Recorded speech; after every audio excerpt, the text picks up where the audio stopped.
ini tema yang menurut saya kok gimana gitu ya, mau di tempat yang adem begini kok yang mikir yang berat-berat. Enaknya kan ya akrab-akraban gitu ya. Betul. Tapi tentu nanti kalau hanya keakraban kok pulang lalu mikir, masa main akrab kok nggak ada bekal-bekal yang lain yang dibawa pulang. Mungkin begitu nanti jadinya kalau kita hanya keakraban. Oleh karena itu memang kelengkapan itu menjadi hal yang baik dan penting buat kita semua.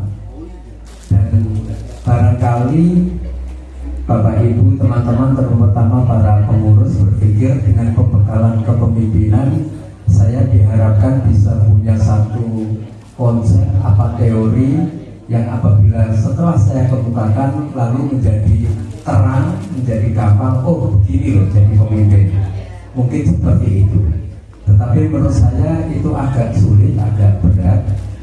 Karena ini yang saya ingin share paling awal.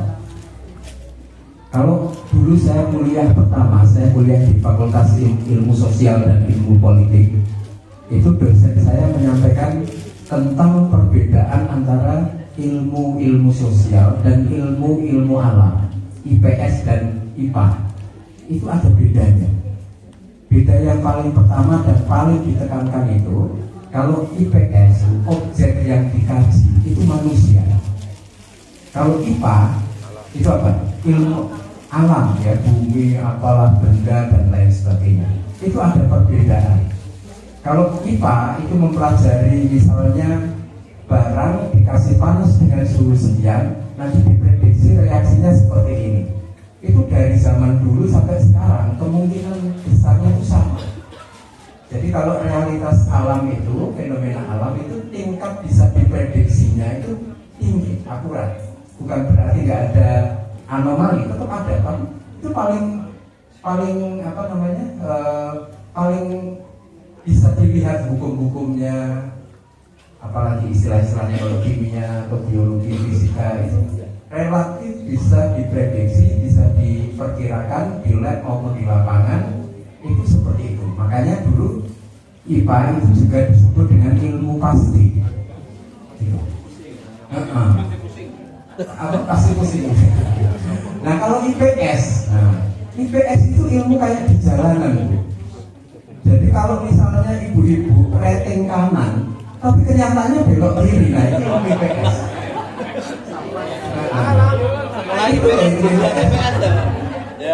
Itu karena manusia itu begitu rupa kompleksnya faktor di dalam dirinya, kadang tidak bisa ditebak.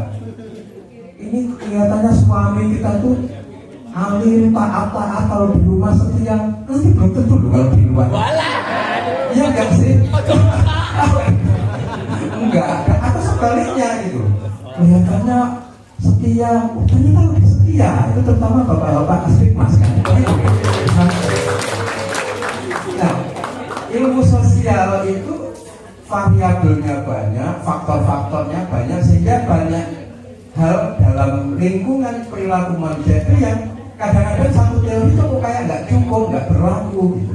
Tapi kadang-kadang ya bisa ditemukan polanya. Oh, ini rata-rata, apalagi nanti kalau dipelajari. Tapi banyak sekali yang ilmu sosial itu kadang-kadang ketinggalan dengan peristiwanya itu lebih kompleks.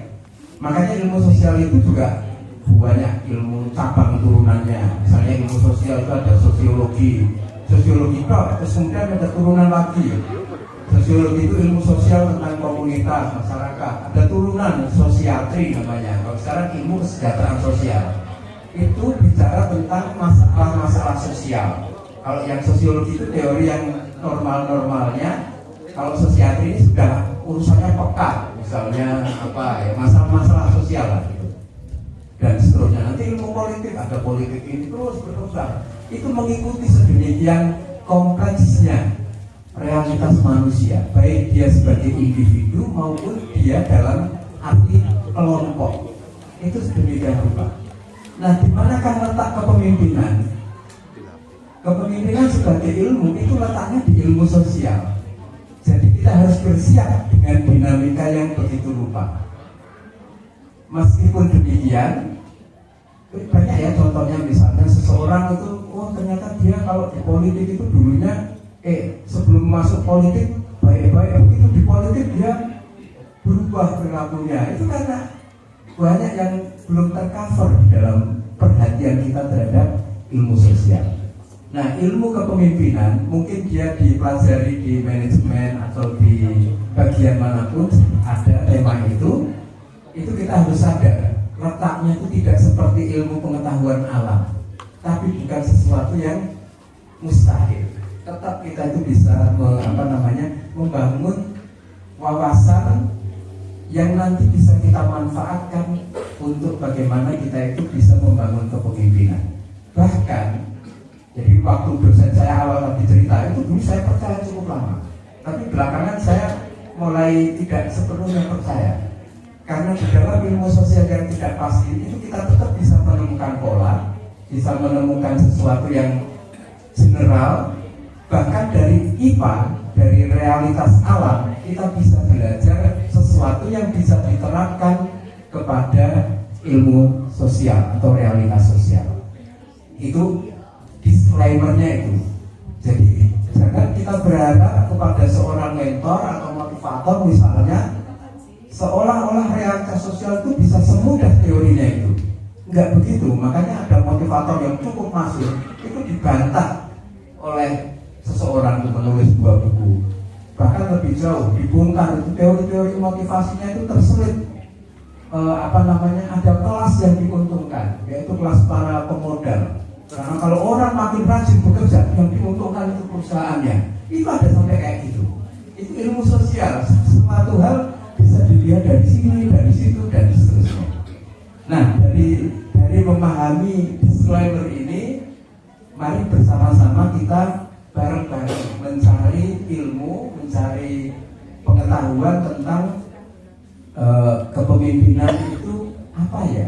Mari berbasis dari pengalaman kita sendiri. 2 hari yang lalu ya Mas Puji kita Google Meet sebentar dan saya mendengarkan yang disampaikan Mas Puji tentang capaian-capaian Aspikmas yang luar biasa. Itu kan sebenarnya juga tidak mungkin kalau tidak sudah menjalankan beberapa hal di dalam kepemimpinan. Nanti coba kita pelajari sedikit dari yang disampaikan beliau. Nah, dari ilmu sosial itu kita bisa mengebon atau mutang ke ilmu alam. Yang saya ingin sampaikan adalah yang paling dasar itu, misalnya gini, kita nandur sesuatu sebagus apapun bibitnya, kalau tanahnya kurang subur, itu kan sulit ya, atau cuacanya tidak mendukung. Nah, saya ingin yang utama kita ciptakan itu adalah tanah subur dan cuaca yang bagus yang memungkinkan kepemimpinan itu berjalan atau bisa melahirkan person-person yang berkualitas. Orang-orang atau anggota dari komunitas itu yang punya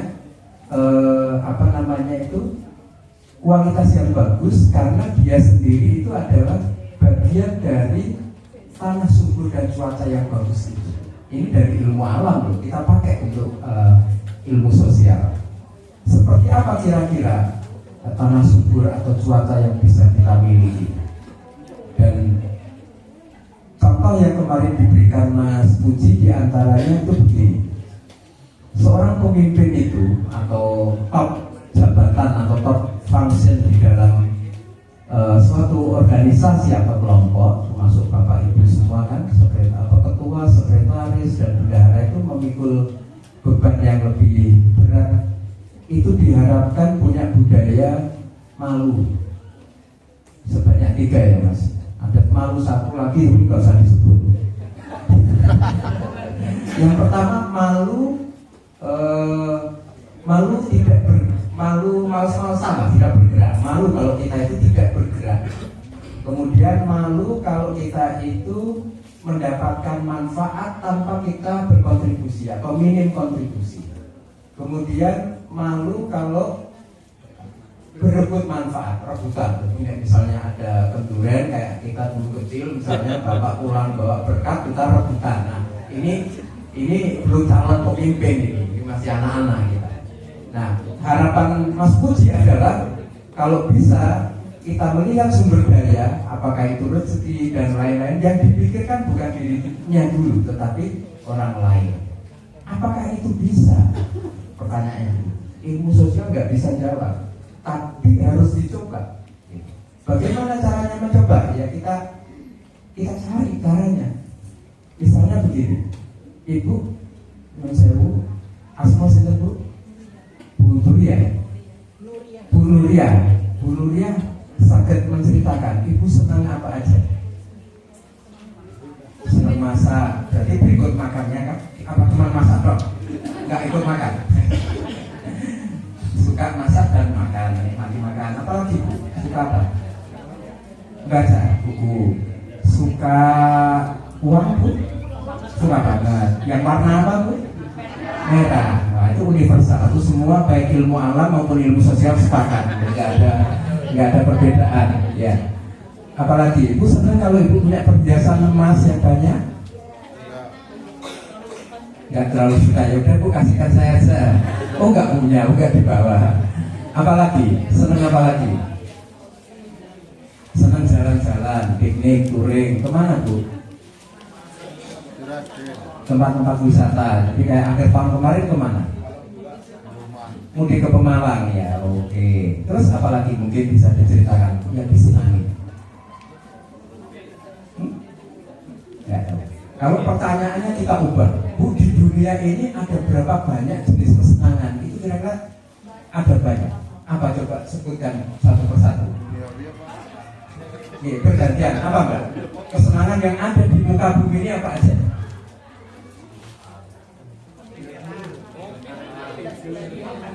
Kenapa? Bebas dari penjajahan. Oh, ini mahasiswa ilmu politik.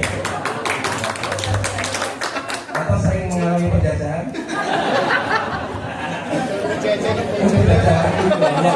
Penjajahan yang kontemporer harus dilawan itu ya. Apalagi senang untuk merdeka ya, gampangnya begitu ya. Oke, apalagi senang apa lagi? Senang punya uang, senang nyanyi, senang punya uang, senang bersosialisasi, apa lagi? Senang berorganisasi, senang untuk idealis, idealis. Sekolah. Oh, oke, apalagi?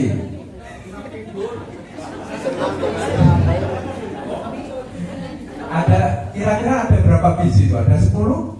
Lebih. Berapa? 20? Lebih. Banyak ya? Sebanyak itu Ibu sudah ngoleksi berapa? Hah? Hampir lengkap itu. Luar biasa. Hampir lengkap ya. Ini kita harus belajar ke beliau. Kalau Ibu punya berapa? Kira-kira kalau kesenangan itu sekilas saja. Kesenangan itu ada berapa jumlahnya? 10 ada? 15? Nggak ada ya? Oke, nah budaya yang tadi ingin ditumbuhkan Mas Buksi itu hanya mungkin bisa kalau kita itu sadar bahwa di dunia ini ada banyak kesenangan atau kebahagiaan dan kita ternyata baru punya sedikit, lalu kita menumbuhkan semangat untuk aku kalau bisa punya kebahagiaan yang banyak. Dan kebahagiaan atau kesenangan yang saya maksud itu melampaui dari kesenangan dari misalnya senang makan, senang piknik, senang belanja, senang makan mie ayam, soto apa tadi, soto apa? Saya tadi diajak makan soto, enak sekali. Soto Karaja, terus apa itu tempe mendoan dan lain itu kan enak juga dan semangat. Kalau kita hanya membatasi dan mengoleksi sedikit jenis kesenangan, itu yang harus kita segera ubah. Harus punya banyak kesenangan dan kesenangannya itu yang bagus, yang baik. Di antara kesenangan yang baik itu adalah seperti senangnya ibu melihat anaknya bisa makan meskipun dia nggak kebagian.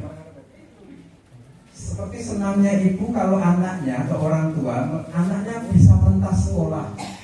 Atau seperti senangnya orang tua berkorban untuk kemajuan anak.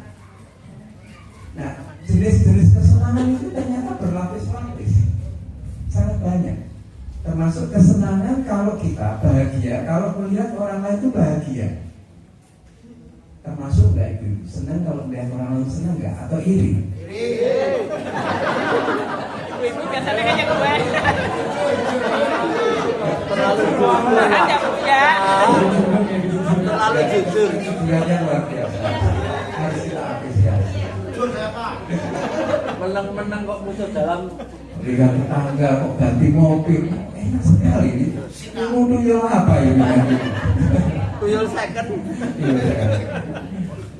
Berapa barangkali bisa dihitung, tapi pernah kan mestinya walaupun sedikit atau sama sekali tidak terbayangkan ada jenis kesenangan yang seperti itu. Nah, Mas Puji itu ingin mengajak kita ke sana. Jadi mulai sekarang kita merasa kok sipik ya koleksi kesenangan harus saya perbanyak. Jadi ya kesenangan ya makan ya oke, senang olahraga, senang ini, dan ditingkatkan jumlah senangnya menuju senang yang lebih sejati, lebih hakiki, yang menunjukkan bahwa kita ini sadar hidup kita itu enggak ijen, enggak individual, tapi hidup bersama orang lain. Makanya keakraban itu memang oke.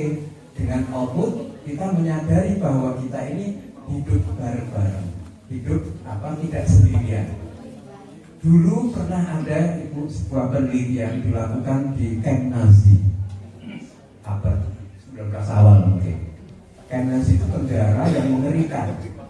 Jadi sumber dayanya terbatas, makanan nggak banyak, nggak ada kafe, nggak ada mendoan apa, nggak ada itu. Orang-orang di tahanan itu pekerjaannya berantem. Apalagi kalau saatnya makan itu tiba, berebut itu. Misalnya ibu kuota makannya itu 1,5 piring, umpama ya bu ya, meskipun boleh kenyataannya sama misalnya. Itu kok ternyata dapatnya sepiring, itu punya teman direbut dan berantem. Ya. Terus di Camp Nazi itu hanya ada segelintir orang, nggak lebih, mungkin ya beberapa orang lah, yang perilakunya itu nggak umum kayak tahanan lain. Dia itu kalau pas waktunya datang makanan, dia tengok-tengok temennya yang lain. Jangan-jangan ada temennya yang kurang. Kalau ada dia kasih. Kalau ada yang lain dia kasih. Dia rela kekurangan, asal temennya itu dapat. Asal orang lain itu dia bisa lihat, oh alhamdulillah iso makan menake tenang. Lalu dia menahan lapar. Penelitian ini akhirnya menyimpulkan dan mengamati orang-orang yang tadi itu punya kebiasaan untuk senang membantu orang lain, itu peluang umur panjangnya lebih tinggi ketimbang yang suka berebut tadi itu. Jadi Mas Puji dengan kata lain mengajak ibu semua, bapak-bapak untuk berumur panjang. Dan iso piknik sering begitu. Ini adalah salah satu tanah subur yang harus kita miliki. Masing-masing diri kita, selain setiap hari bekerja untuk diri kita, sisakan waktu untuk ngeling liyane, sisakan mengingat teman yang lain bagaimana dan seterusnya. Kalau itu bisa kita miliki, itu seimbang. Ya kita berbisnis, kita berusaha, kita dapat untuk diri kita ya wajar, normal. Tetapi kalau di BPKP kurang asik lah. Kita itu nanti kurang bersyukur. Lalu kebahagiaan apa sih yang kita dapat itu ketika kita tuh bisa menolong orang lain? Itu kebahagiaannya namanya adalah kebahagiaan karena kita itu punya rasa bermakna. Jadi urip awak dhewe iki ora mung awake dhewe, ning yo wong liya. Nah, itu grade-nya tinggi.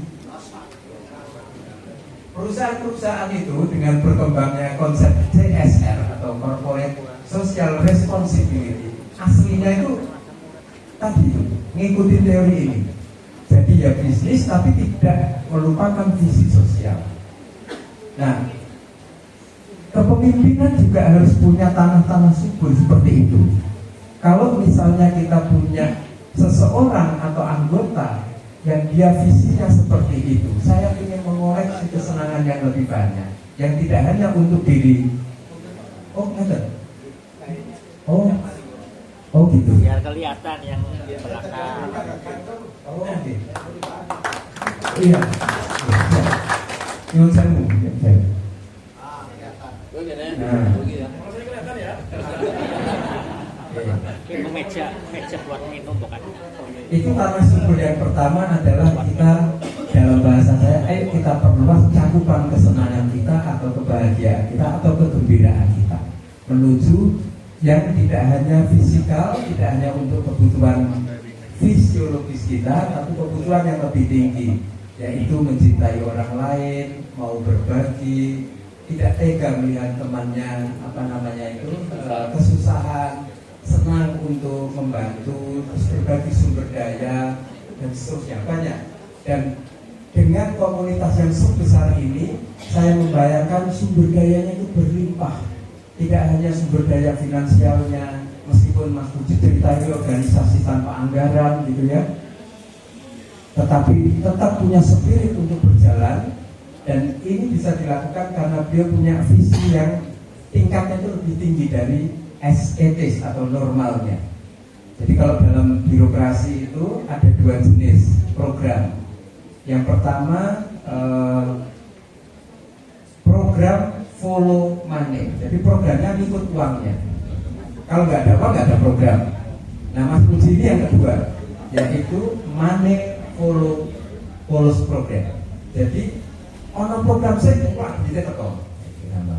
Ini hanya orang-orang yang beriman yang bisa melakukan seperti ini. Ya, nah, kalau menggantungkan ada dananya dulu, angele, ayo, sokowe mungkin iso kan gitu. Tapi ini nggak ada uang, dia mau program karena dia membidik pertumbuhan yang lebih jauh. Dan alhamdulillah dengan siasat, dengan macam-macam ada aja dana yang bisa terkumpul. Jadi visi yang jauh dari seorang leader itu adalah tanda syukur kedua yang bisa kita daftar agar supaya komunitas ini bisa memiliki kepemimpinan. Sudah bisa. Oke. Sementara itu dulu masih banyak yang bisa kita diskusikan, tapi karena waktunya yang terbatas, saya kembalikan ke moderator. Matur nuwun, terima kasih. Assalamualaikum warahmatullahi wabarakatuh.